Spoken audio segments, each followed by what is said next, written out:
तो भाई लोग पहले इस पोस्टर को ध्यान से पढ़िए और आप लोग देखिए, जो कि इस पोस्टर पे लिखा गया है खेसारी भैया के विधायक बना दी छठी माई।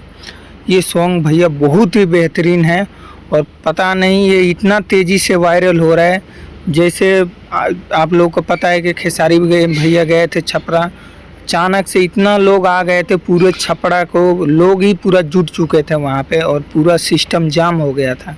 ऐसे ही ये कोई सिंगर है जो कि ये सृष्टि भारती कोई है, इन्होंने ये सॉन्ग गाया है खेसारी भैया के ऊपर और ये इतना तेज़ी से वायरल हो रहा है जिसका कोई जवाब नहीं, जो कि आप लोगों को बता देना चाहता हूँ। एक बार इस सॉन्ग को आप लोग को ज़रूर सुनना चाहिए जो लोग नहीं सुने हैं।